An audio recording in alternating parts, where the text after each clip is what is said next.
5 मई दिन रविवार को परोर में हुआ बाबा जी का सत्संग। लाखों की संख्या में श्रद्धालुओं ने की शिरकत। सेवादार भाई बहनों ने व्यवस्था को बखूबी संभाला।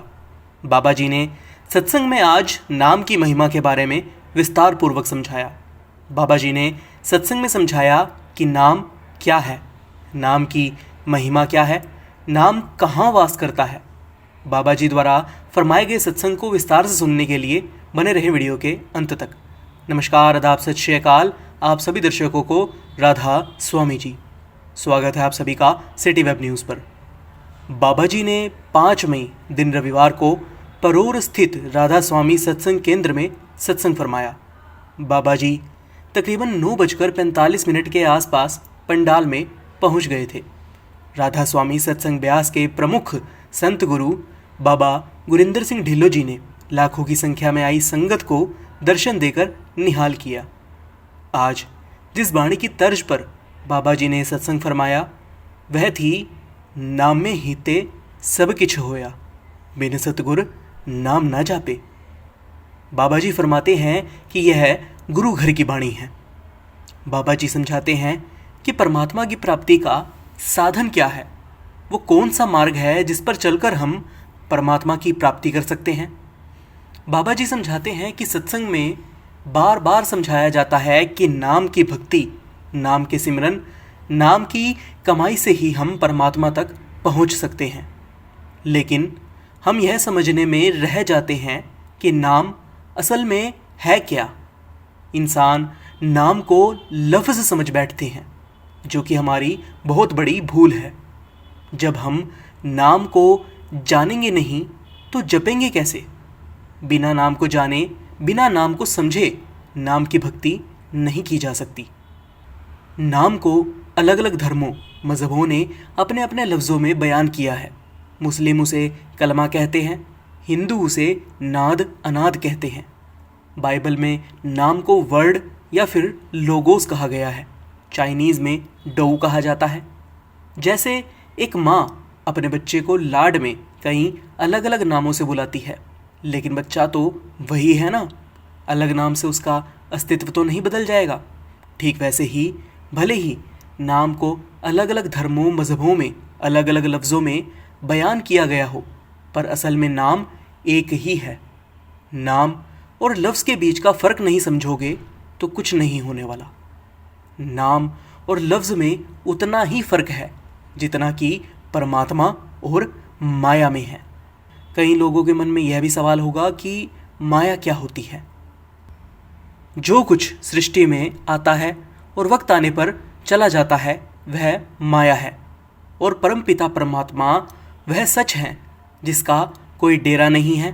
वह ना कभी जन्मे हैं, ना कभी उनका अंत होगा, वह अनंत है। हमें इस सच, इस नाम का ही सिमरन करना है, जो हर युग से, सगल सृष्टि से परे है।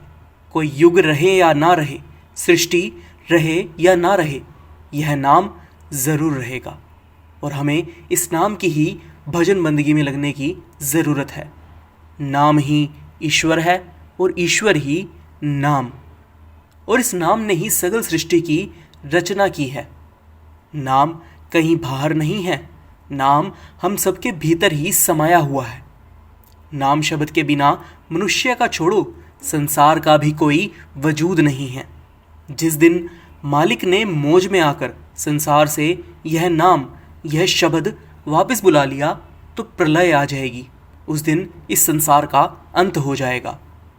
ऐसे ही जब मालिक मनुष्य में से शब्द वापस बुला लेता है तो मनुष्य की मृत्यु हो जाती है।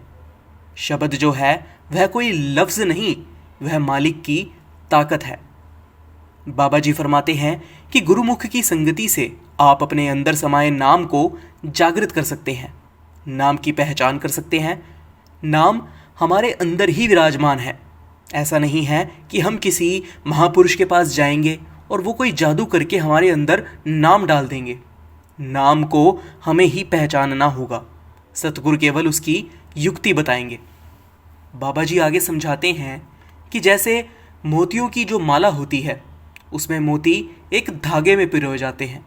अगर वो धागा कैंची से काट दिया जाए तो सारे मोती बिखर जाएंगे। आध्यात्मिक दृष्टिकोण में यह शब्द, यह नाम जो है वह धागे का काम करता है, और जो अखंड ब्रह्मांड है वह मोती का। इनको मिलाकर जो परमात्मा ने मोतियों की माला बनाई है, इसमें से अगर परमात्मा धागा यानी नाम वापस खींच ले तो सब कुछ बिखर के रह जाएगा। बाबा जी समझाते हैं कि नाम न दिया जाता है और न ही लिया जाता है। जब हम महापुरुषों के पास नामदान के लिए जाते हैं तो वो सिर्फ हमें युक्ति सिखाते हैं। नाम तो पहले से ही हमारे अंदर है। नाम के बिना तो इंसान जीवित ही नहीं रह सकता। यह पूरा विश्व नाम से ही जन्मा है। इसलिए गुरुबाणी में भी कहा गया है कि नाम सिमर पछताएंगा मन, नाम सिमर, यानी वक्त रहते नाम को जप लो, वरना एक बार वक्त हाथ से निकल गया तो जब अपनी करणियों का हिसाब देना पड़ेगा तो पछतावे के सिवा कुछ हाथ नहीं लगेगा। वक्त रहते नाम का जाप कर लो। आगे बाबा जी समझाते हैं कि मन को बाहरी साधना से हटाकर अंदरूनी भक्ति यानी नाम की कमाई में लगाने की आवश्यकता है। पर मनुष्य विवेक से काम ना लेकर धर्म मजहबों में फंस जाता है। कौन सा मजहब कहता है कि 2 या 3 परमात्मा है? सबका सार अगर आप समझोगे तो सब ने एक ही परमात्मा का जिक्र किया है। एक तरफ हम कहते हैं कि परमात्मा कण कण में है, पत्ते पत्ते में है, और दूसरी तरफ उन्हें 4 दीवारी तक सीमित करके रख देते हैं। परमात्मा की प्राप्ति के लिए कर्म तो आपको ही करना होगा। पुराने समय में घर जो थे वो छोटे छोटे हुआ करते थे। उनमें ग्रंथ पोथियों को संभालना मुश्किल होता था। इसलिए मंदिरों का निर्माण करवाया जाता था, एक वातावरण बनाने के लिए। लेकिन हमने तो परमात्मा को 4 दीवारों तक ही सीमित करके छोड़ दिया और ग्रंथों को समझने के बजाय उन्हें रटना शुरू कर दिया। पर इससे लाभ क्या होगा?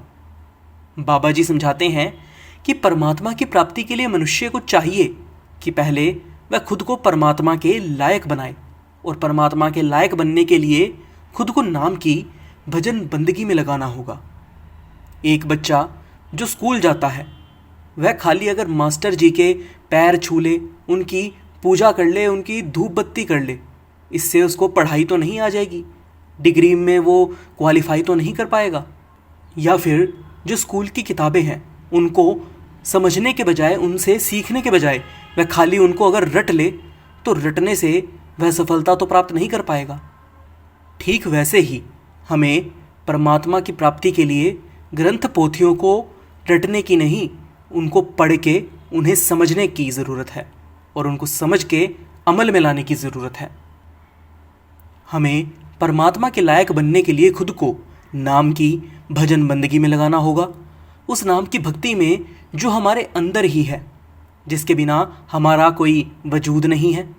बस ज़रूरत है तो काम, क्रोध, लोभ, मोह, अहंकार, मद मत्सर रूपी पर्दे जिन्होंने हमारे नाम रूपी ज्योत को ढांक रखा है, भक्ति की सहायता से हटाने की, ताकि नाम की भक्ति के ज़रिए हम उस नाम रूपी ज्योत के दर्शन कर जन्म जन्मांतर के 84 लाख के चक्रों से, कर्म बंधनों से खुद को छुड़ाकर अपनी आत्मा को वापस से परमात्मा में लीन कर सकें, जो कि उस आत्मा का परम उद्देश्य है।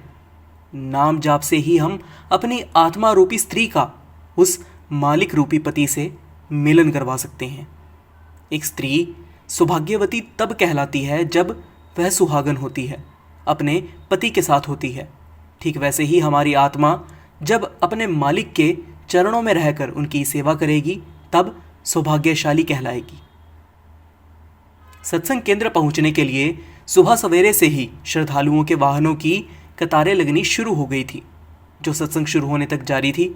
गर्मी के चलते जगह जगह पेयजल के लिए सैकड़ों पानी की छबीलें लगाई गई थी। यह खबर आपको कैसी लगी? अपनी राय हमें कमेंट बॉक्स में ज़रूर बताइएगा। फिलहाल के लिए बस इतना ही। इस तरह की और वीडियोस देखने के लिए बने रहें हमारे YouTube channel city web news पर।